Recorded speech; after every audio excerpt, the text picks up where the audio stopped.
time. It's our time, my friends.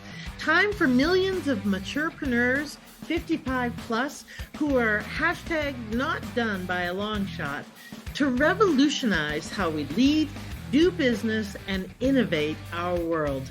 I'm your host, Jeanette Anderson, and welcome to my conversations with fascinating people who would rather inspire than retire.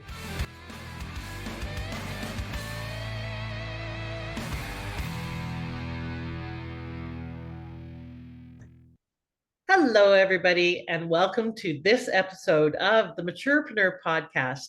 I am your hostess with the mostest, Jeanette Anderson.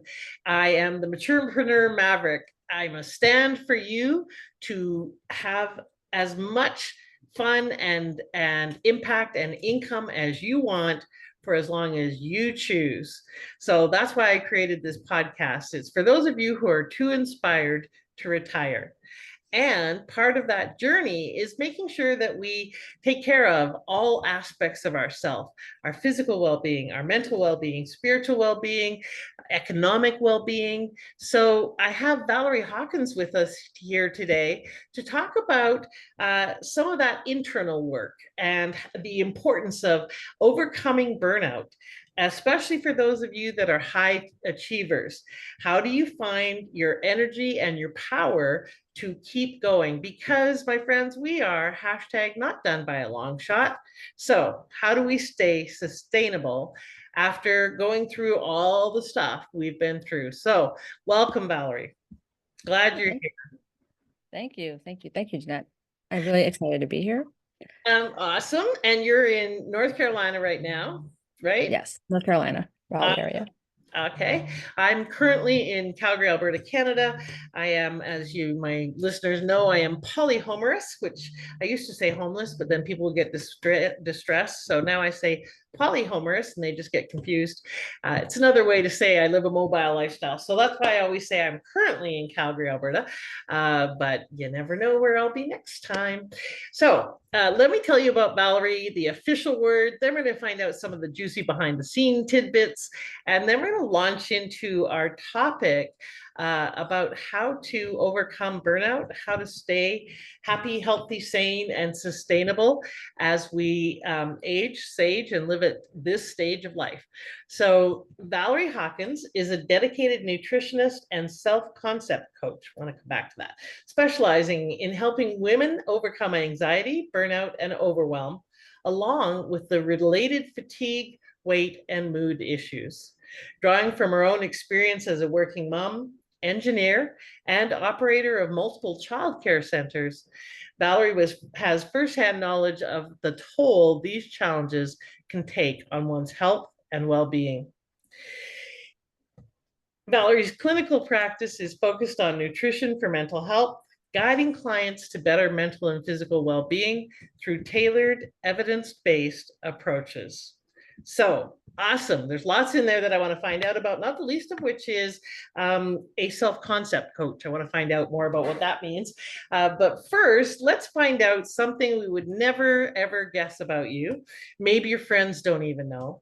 But we certainly wouldn't guess if we read your bio or your website or whatever. So what's something that would surprise people? So some people, very close people might know this, but I have a fear of heights, but it's irrational. Like I go over a bridge, I cry. They say get something out of the top cabinet. You want me to step up on that step stool? Like it creates all kind of issues. Me changing a light bulb. Yeah, I can't do that. So it's an irrational, like, fear of Wow. heights. It's really bad. That's amazing. You know where that came from? I don't. The only thing I can think of when I was younger, we used to always have to drive over a bridge. And I don't remember always having this. Like at some point, something there, like maybe I saw an accident. I don't know. Yeah. Interesting. Have you ever done any kind of modalities to overcome it or anything like that? Or you I've tried. I did like a fast phobia technique, and it helped a lot, right? So it's helped a lot. But I'm not going to go on any roller coasters. I'm not going to be comfortable over any bridges still. But I can do like better. I'm better. That's good. Because you don't always have someone to change your light bulbs. You I know, mean, I'll do it, but it's a lot of anxiety, a lot. yeah, that's amazing. All right. And so let's talk a little bit before we launch into the work you do. You've got quite a varied background, engineer, owner of childcare businesses, which is quite the transition. Want to find out about that. Now doing coaching with burnt out high achievers. Um, that's quite a bit of right brain, left brain differences, lots of different kinds of ways of being in the world. What's the underlying theme or purpose that drives you in throughout your life? What's your why? So, like, the big why is to like help others and also achieve my curiosity, creativity, like and finding like everything's like a puzzle. Like, how do I, solve this puzzle? Like, where do I pull from? How do I become creative, and use curiosity and in a way to help others, right? So Right. as an engineer, like I originally wanted to be a biomedical engineer, but changed paths a little bit. I ended up being an electrical engineer, but I worked on products that create to help others, right? So it was kind of like, what can I do? And when I kind of got up in the ranks there a little bit and I wasn't doing engineering anymore, I Mhm. kind of didn't like it anymore, right? I kind of wanted to still do the things that I thought would benefit like the community, benefit others, right? So, being a manager, executive, that didn't really do it for me, right? Right. A little bit too removed. Then I changed to childcare because I was like, oh, I had my MBA. I was like, what can I do? I was like, oh, being a childcare center, that is like fascinating because I also think like that's like, how do you run a business? How do I help families and children and teachers and make their lives better? Right? How do I create something and work through all of the complexities of a child and like their behavior and cognitive issues, right? So it was kind of like it was fascinating. And how do I put all that together, right? Mhm. To create an environment that was like really fulfilling for both the children and the parents. Right. So, and then nutrition, I think, is just like a natural outcome of that. Like, how do I do something that's going to massively impact, like, was my own life and other people's lives? And until I started diving into nutrition and some of these other modalities, like, it was like a world that I didn't even know existed, which seems crazy now. But like the massive impact that like nutrition and these modalities can have on a person's body and especially their mental health and their energy is massive. So once I found out about it, it was like, oh, I have to like learn everything I can about this so I can help others as much as possible. All right. So it sounds like your life path is definitely curiosity, that you want to understand things, understand the world, how it works, so that you can kind of hack it and figure out how to help others access that solution, that advantage in some way. Um, and it's interesting to me, biomed to electrical engineering kind of makes sense to me because biomed is a lot about the the systems in the body that make things run. And electrical engineering is a lot about how does energy work to make things run. So you didn't really go that far, but I mean, Yeah. similar. There were some similarities in there The in real truth there. run better, Yeah. right? Yeah. The real truth there is that I was 18 years old Oh, and I didn't want to take organic chemistry. So that's I don't blame it. and that Okay. changed the whole path. That's that's funny. So how old were you when you became an engineer? When I graduated, I was 21. Oh, Wow. Okay, that's fairly young for that. That's very kind of right out of high school and into right that. out of high school. Yeah. And how long were you doing that kind of work? I did that for like almost 10 years. Okay. And then did you have kids? Is that part of where the childcare kind of curiosity and in your worldness came from? Absolutely. Right. So I had a child. I was an engineer. I finished up my MBA at the same time I had a child. And yeah, that like the work-life balance like was just horrifying. It was just not working. It's like, what can I do? I was like, well, like I wasn't happy with my options for childcare Mhm. at that time. And I was just like, okay, let me use some of what I've known and figure out how to create a better option for Right. families, something that I would want to put my child in. So that's kind of what I did. Like looking back, that probably was kind of crazy, but Yeah. like I was motivated and I wanted to do it and I figured it out and I operated 2 childcare centers. Yeah. That Yeah, sounds like a true entrepreneur. What's the problem? And I can't find a solution for this, so I will create the solution. I'll create the better mousetrap or the better solution because I can't find what it is that I want. I have found 40 years working with entrepreneurs that almost all entrepreneurs come from, and that's part of why I'm so fascinated about our why, is we come from, I think our why is the intersection of what we're healing from the past and what we long for the future for ourselves and others. And most people, most entrepreneurs are trying to fix out there in the world something that they long for or have wanted themselves at some point and didn't have that and want to make it available for others. So it sounds like you probably as a kid were very resourceful in figuring things out and how to fix things that aren't working and so forth as a child. Is that who you were?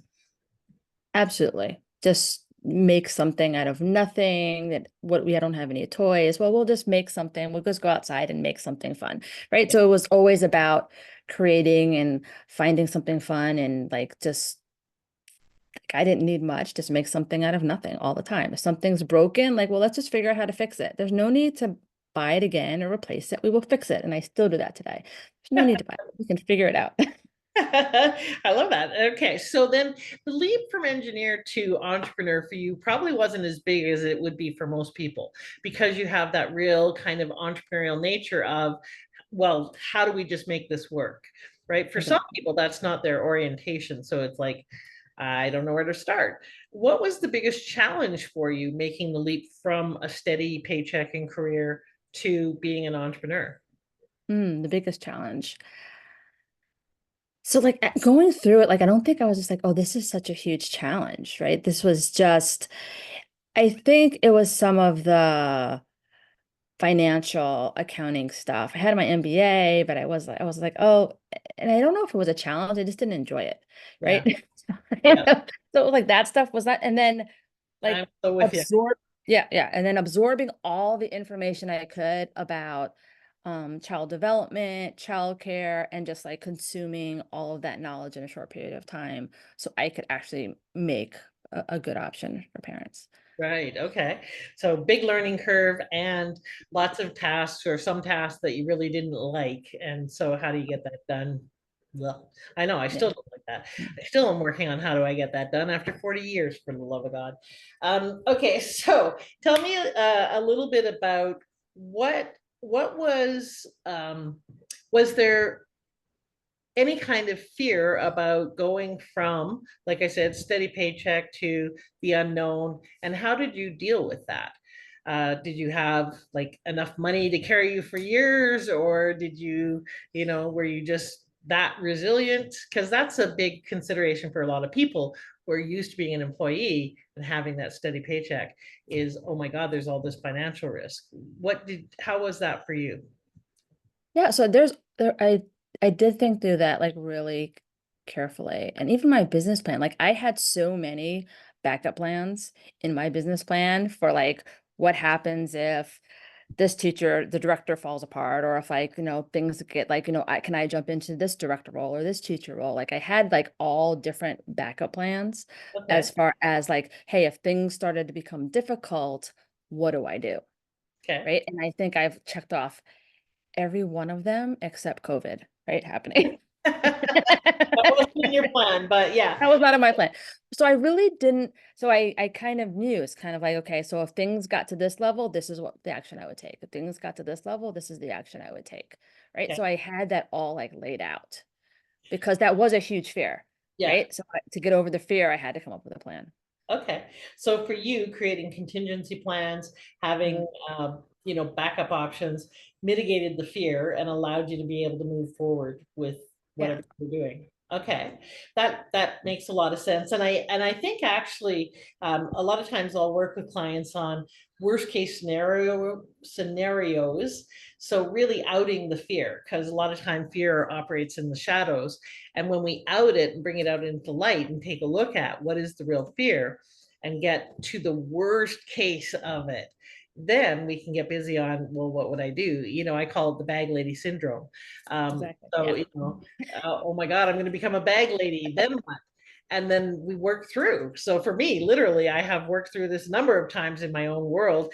I literally would go and beg to get enough money to get a squeegee and a bucket. And then I would go to businesses and I would offer to wash their windows. And as soon as I got enough money, I would start buying other budget bungees and or squeegees and buckets, and I would recruit some of my homeless friends, and I would set up a window washing business, and so I just kind of go through the scenario of, okay, here's how I'd solve that problem, and so it doesn't become something that immobilized me from that point forward. So yeah, I know if I become a bag lady, I'll work it out. I'll find Yeah. a way Exactly. around it.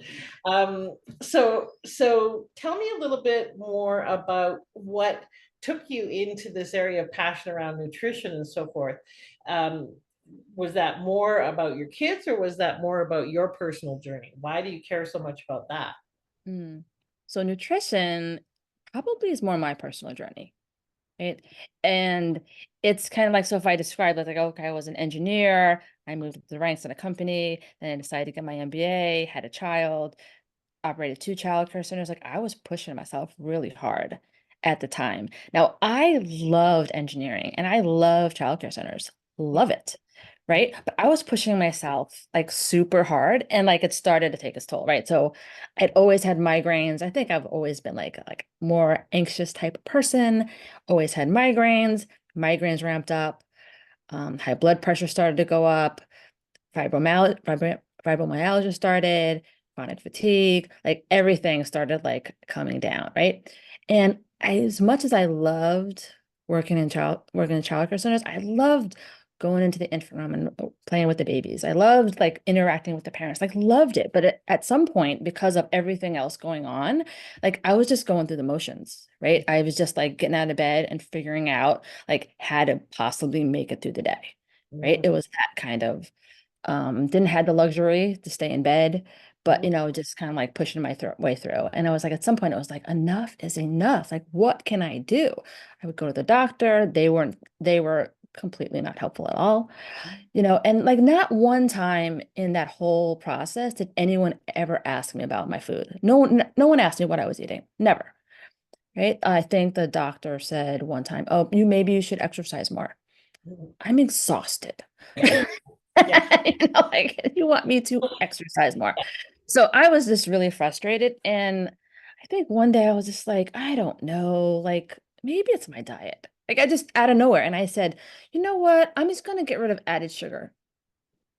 I- For like, and I said, okay, is that reasonable? I said, okay, well, okay, 20 grams of added sugar. That's what I'm gonna do. Right. And I decided, I said, well, where am I at? I was like, I'm at 250 to 300 grams of sugar a day, which is like a lot Mm. of sugar, right? And I didn't think through it a lot, but I just did it, which now thinking about like that was probably pretty hard. But like my health improved dramatically so quickly. I was like, whoa, there is absolutely something to all the food we're eating. Like, and then I started looking at the food we're serving at the childcare center. I'm looking at the food I'm giving my children, right? I was like, oh my goodness, what are we doing? So I started down the path of being a health coach. I did that while I was operating the childcare center. But at the same time, I slowed down, Yeah. right? Yeah. I worked a little less. I kind of started balancing things. And that was like the starting point, like getting rid of sugar and seeing the massive impact that it had on my health. And then I started making changes after changes Mhm. after that. I did eliminate meat as a vegetarian. I went back out of that for a while. But I think at some point, like that was helpful for me, right? Mhm. It wasn't a long-term plan for me, but temporarily it did help me a lot. And Mhm. I think as I got deeper and deeper into the power of food and your health, like that's when I went from like health coach to, okay, I'm going to get my master's in nutrition. And everyone was like, you are way too old to go back to school and get a master's in anything, like let alone nutrition. I was like, but it's so fascinating. And as I did that, I saw like then I saw the impact it really had on mental health, ADHD, anxiety, depression, like minor changes can have impact almost immediately. So that's when I was like all in. Oh, that's amazing. Okay, so when did you go back to school for that MBA or that master's degree? So I was 48. Okay, so not too long ago. And Not too and long ago. and how was that for you to go back to school at 48? Okay, that was scary. That was way scarier than starting a childcare center. Okay. Like at that point in my life, that was like I was as fascinating as it was, then I actually got into, I was like, okay, so I'm taking all of these classes and I'm working. Like, let me be careful. So it's a 2-year program. It took me longer than 2 years to graduate because I wasn't going to do that to myself. So like that was challenging, but the school I went to was fabulous, right? Um, and it was actually harder than I thought it was going to be. Like I did not expect it. I had to take organic chemistry, Okay. like class that I tried to avoid, and I think that freaked me out. But yeah, but the fact that I got through it, I think made me so much stronger, right? I was like, I Amazing. did that. Like I Yeah. was like, oh, that was fascinating. That was just like I actually did that. Like you all said I was crazy. I shouldn't do it. I wouldn't be able to, but I did it anyway. Ah, But there's yeah. a lot of value in the ha, uh, being able to say, F you. I did it anyways. So tell me, how did you manage to balance all that? Because you said you slowed down. Because what we're talking about here is overachievers, people who push themselves, drives themselves. And I know those of you listening are nodding your head and kind of raising your hand a little bit, going, "Yeah, that's me." Maybe not all of you, but many of you, because our society so really fosters that, especially I think for women, because we have many, many, many, many roles that is starting to be as challenging for men as well as they start picking up some of those roles as well.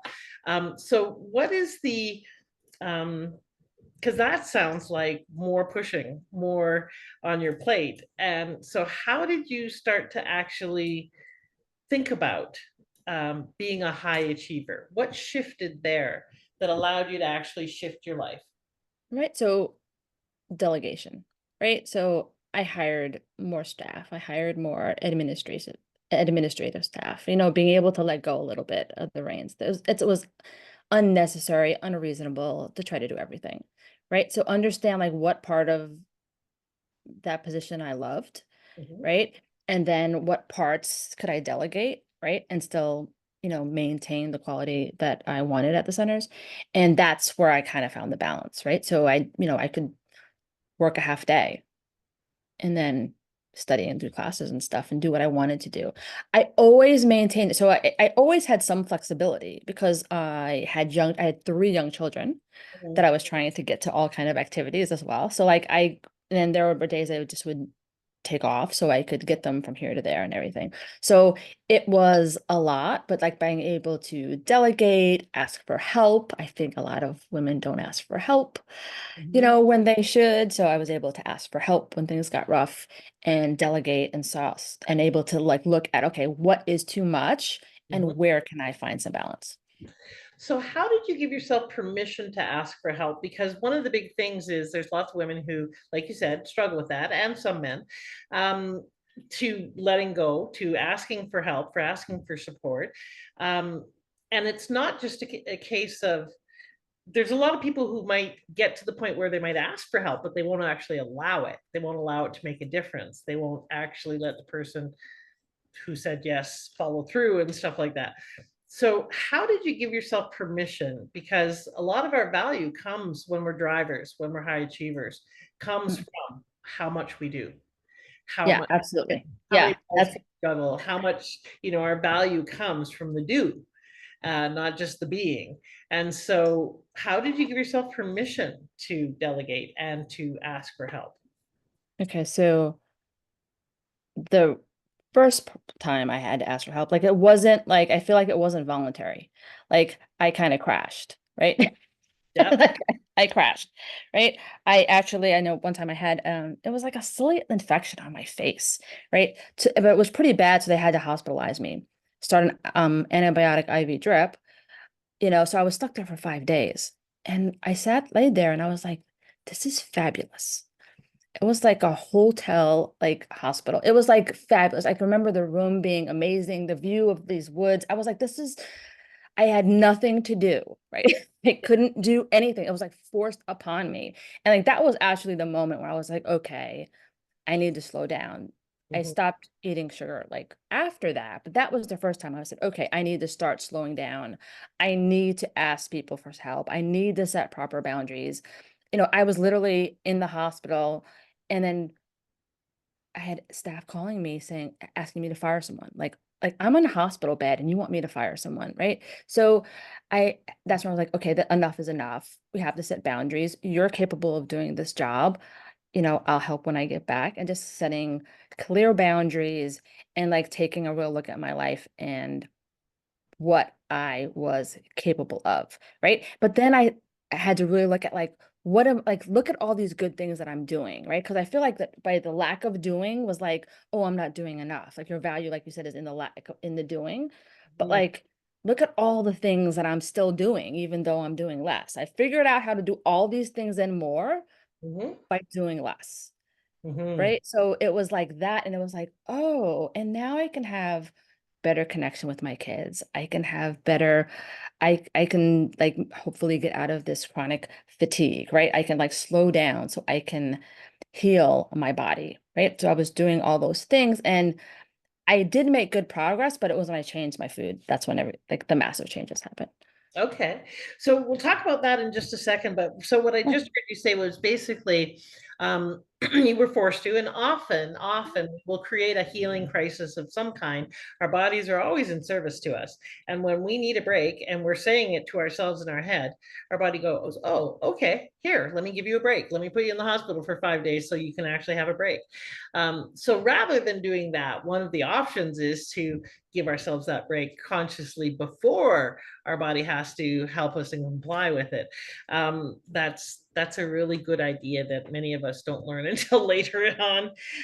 But so you kind of backed into it like many of us do. I have a similar, burnout story. And then you really looked at what was working. So you didn't focus on how you used to get your value. You looked at what was working now and looked for the wins. And then also looked at what the benefits were. So what are the benefits to my kids? What are the benefits of me doing things differently? So you built a case for moving towards a different way of doing Mhm. things. I just heard a neuropsychologist said the other day um, on a podcast that I was listening to that fear helps us moving away from things, but benefits and pleasure and what compels us, Mm. pulls us, moves us towards what we want. So that if we're trying to change behavior, to use fear to move us towards something new doesn't work. it Absolutely. and so that when we really focus on the benefits of a change, then we're more likely to change the behavior. So you changed, the first thing you changed was sugar. So let's talk about food and its impact. What did you learn? What are some things that people would be surprised by? Because many of us have heard lots of don't eat gluten, don't eat this, don't eat that, etc. I don't know about many people, but for me, sometimes it feels like I went through with a nutritionist and did some testing. And essentially, I just couldn't eat, period. Like, no dairy, no wheat, no gluten, no sugar, no processed foods, no. There's a bunch of meats that were a no. The list of no's was way longer than and more accessible than the list of yeses. So I think sometimes people equate that with nutrition.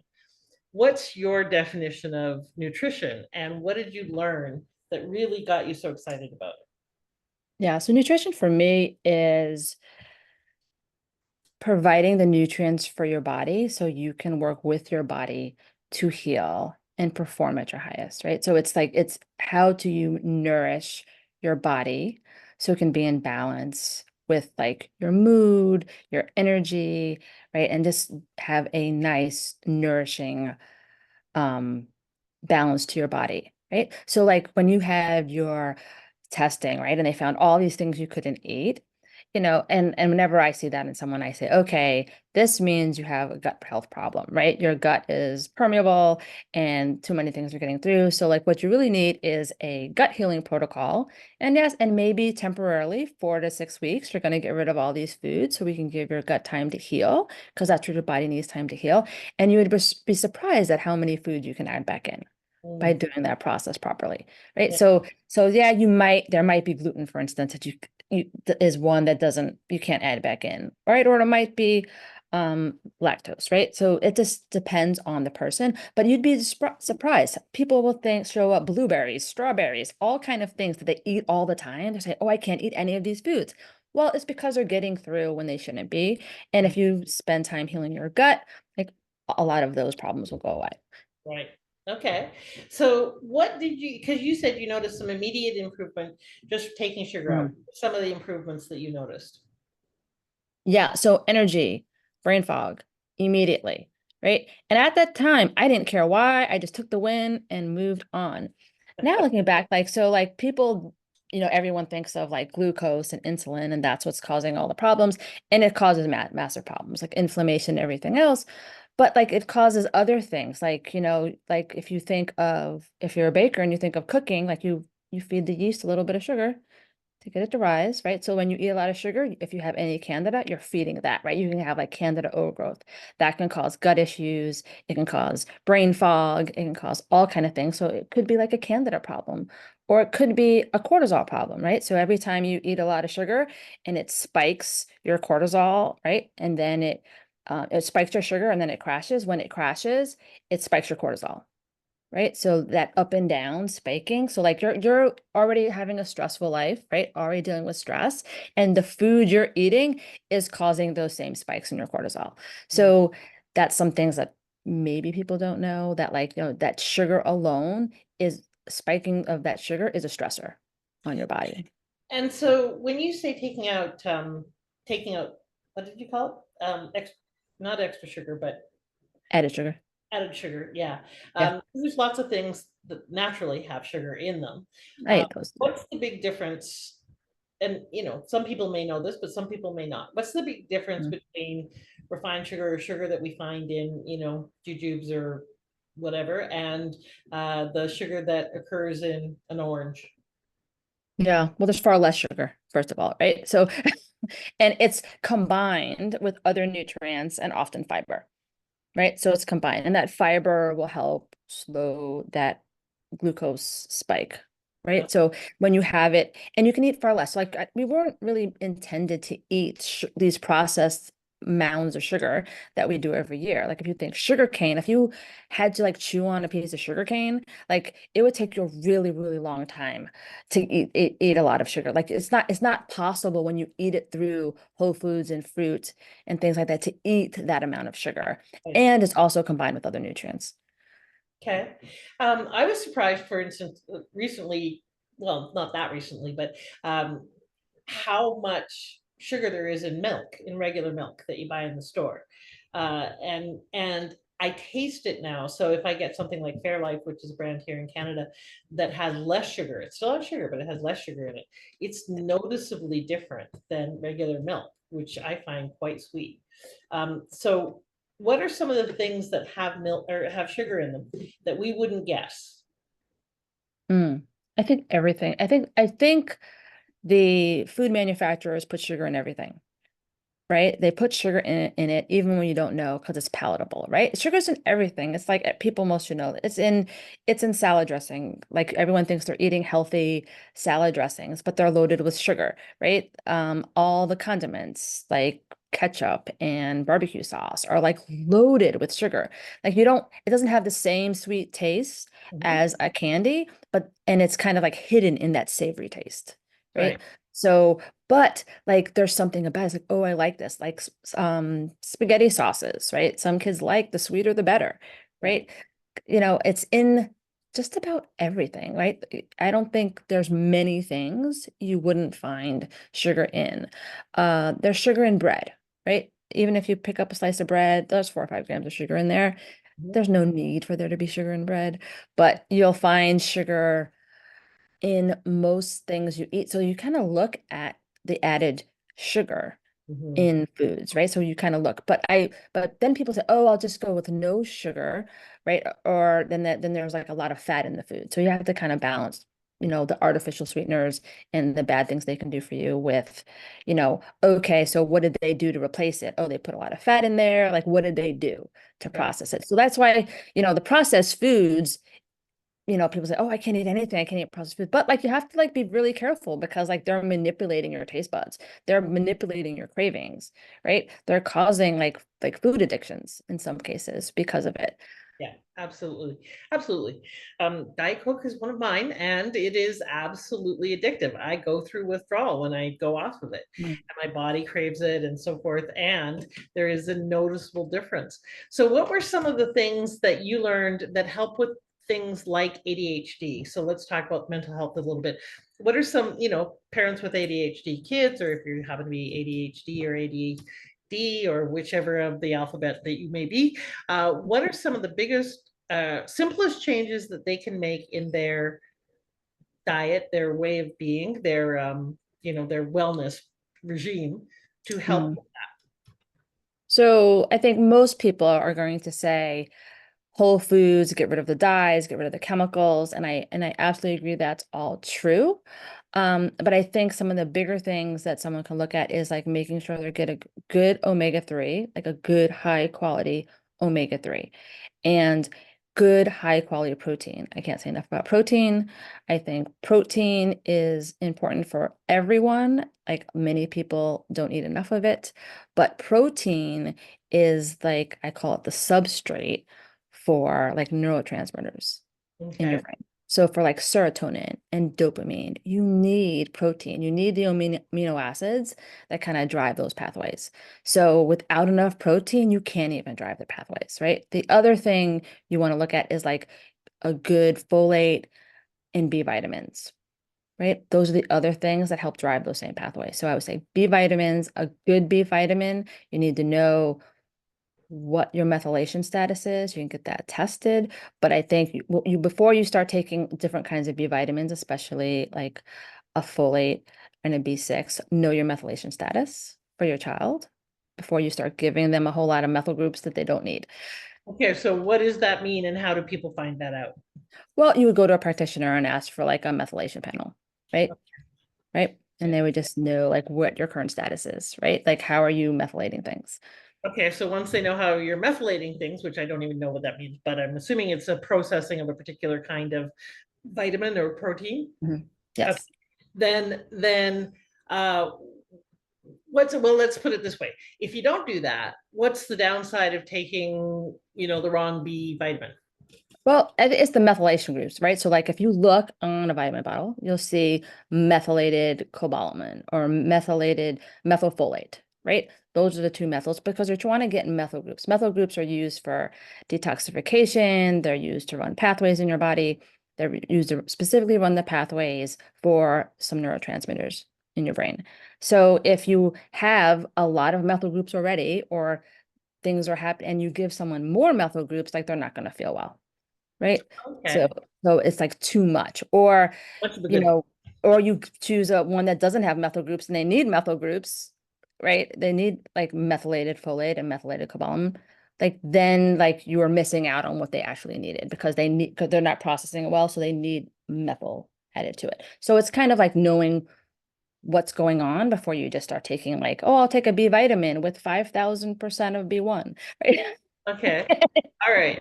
Okay. So, what is if you were to just kind of break it down, especially for older people, so people who are 55 plus, Mm. and need lots of energy. We're still, we're not done by a long shot. And many of us are tired, like you said, kind of burnt out. We've been working our whole lives. What are some of the biggest energy boosts that we can give ourselves that support us in being more sustainable? Yeah, so to be sort of like, so I would recommend everyone, first of all, take a high quality multivitamin, right? High quality. I would either take vitamin D or check your vitamin D status. That's like massive. Vitamin D is needed for like thousands of functions in the body. Magnesium is the other one. So like vitamin D, magnesium, and again, the B vitamins and protein. So like for energy and mood, like protein, B vitamins, magnesium, vitamin D, I would start. That's where I would start. Okay. Now, you've said high quality a few times. How does someone know if something's a good vitamin or not? There's all like you can most vitamins have a way of I'm trying to see what I have here, have a symbol on it that says like where it was manufactured. It was it in a manufacturing facility that was certified. I would start there. Then you can research like the company to see like what their philosophy is and how they go about what's their research, right? So it's a lot of work. So like most nutritionists, like we like look at manufacturers all the time. We're kind of like looking at different supplement companies and if this one's good and that one's bad. I would look at the label if there's a lot of like chemicals and a lot of other ingredients in, and I probably would avoid it, but I would start with like, is it made at a good manufacturing facility and it has it eliminated most of the like chemicals and dyes and things like that. Okay, so let's assume only a small percentage of the listeners will probably do that work and that research. Are there any that you would recommend that are the general kind of ones found in like drugstores or where most people are going to go and buy these? Are there any brands that you would say for sure these are ones that I like and take, or these are ones I would avoid? I like Designs for Health. I like their brand. I like Thorne. I like theirs. Clear Labs has a brand. And I've even done the Garden of Life. I think Garden of Life is in a lot of stores. I've used that there as well. Okay, great. And should we, as a general rule, avoid the drugstore brands? I would most of them. Okay. I Well, like to say, all like, right. So you've got a gift for people, an audio. Tell us a little bit about that. so some of the other work I do is with self-concept, and it's just kind of like how to work on an LLP way to make yourself happier. And so it's a guided audio. It's 7 minutes. And if you listen to the guided audio, by the end of it, you will be happier in 7 minutes. Okay. And so what's it called? So It's it's called Happier in Minutes. happier minutes, right? Okay, great. And just quickly define what is self-concept coaching. A self-concept coaching, it's kind of like you kind of described it before. So it's kind of like looking at your what you want, looking at your values, and finding out what your highest values are, and then asking yourself, like, am I that? Like, my highest values are loving, peace, and freedom. And you ask yourself, are you a loving person? And you're Mhm. like, oh, I don't know. Or you ask yourself, am I a joyful person? I don't know. Like, so like if you're not doing things that are in alignment with your highest values, you're not going to feel that great about yourself. So it's kind of like finding out what you want, finding out what your values are, and then doing the work to up level all those values and work through all the resistance and roadblocks you have from achieving those. Well, yeah, I'm a big advocate of we need to do the internal work as well as the external work for anything in life, any of our results in life, but especially in our business. Like if we don't get the 4 inches between our ears working, the business won't work. Our issues become the business's issues. If we don't have energy, the business doesn't have energy, and on it goes. So where do people go to get that audio, and tell them how they can reach you? What's your website and what's the best place to reach you? So my website is hawkinshealthandwellness.com. Hmm. And on that website, there'll be a link to download the audio. Okay. HawkinsHealthandWellness.com, right? And spell out Yes. Hawkins. Hawkins. Okay. Healthandwellnessaltogether.com. And on that website is where they can download the audio for free, Yes. right? Yep. Okay. Awesome. And is that the best way to reach you, or do you prefer LinkedIn? What's your best way to get you? Yep. There's a Valerie at hawkinshealthandwellness.com. My email is probably the best way to reach me, Okay. or you can also connect on the website. Okay, awesome. So Valerie, there's lots of different things that you've kind of talked about that you're passionate about. If someone was thinking of going into business, what's one piece of advice that you have for them? Or they're going into whatever their next stage is, they're making that next leap. What's one piece of advice you would have for them? The very first step I would do is create a vision of what you want. I think you need to know where you want to go. So create like a real good vision. Like what would you see, hear, do in that goal that you want to have? Like create that really clear vision. Awesome. I literally just finished 2 days ago the book Vivid Vision by Cameron somebody or other. And it's all about that. So if you are in that process, it can be quite helpful, or process, it can be quite helpful. And what piece of advice would you give people who want to stay healthy, active, vital, and stay in the game more? Mm. Like, so I think you're going to have to, I would actually focus on love. And it's going to sound so cliche about loving yourself. But I think when you really, truly can get to a place where you love yourself, you're going to naturally do the actions Yeah. to take care of yourself and be healthy. Yeah. I don't think it's cliche. I think we need to say it all the time, over and over, and remind ourselves and one another of that, because it's often the thing that is missing. If things aren't working, that's usually the foundation of it. Thank you so much for taking time to be here. I love your passion. I love your curiosity. I think for those of you who've been listening, one of the best ways to find your next step, one of the best, and Valerie is such a great example of this, of finding where your passion is, finding where your next expression of your purpose may be, is to follow your curiosity, is to see what's interesting to you, what is something you want to fix out there, how can you go about that. That can be one of the most clarifying avenues to go down. So my hope is that you get curious about yourself, about your future, about the difference that you want to make in the world.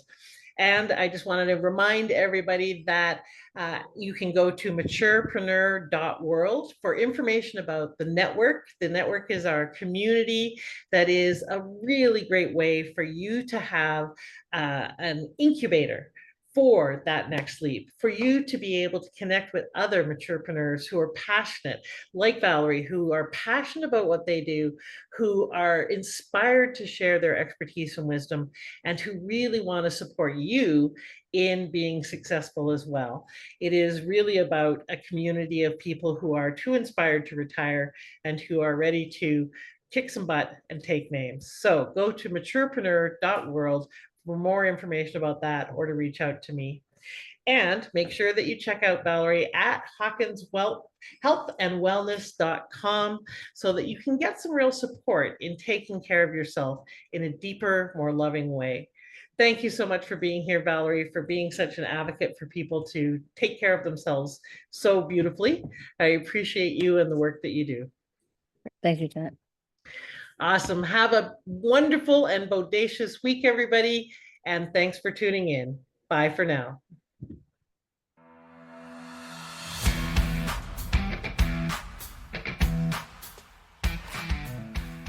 Thank you for listening. I'd love it if you left a comment and subscribed. And I encourage you to apply one aha from this interview right away so you can turn your wisdom into wealth and your contribution into positive change. Bye for now.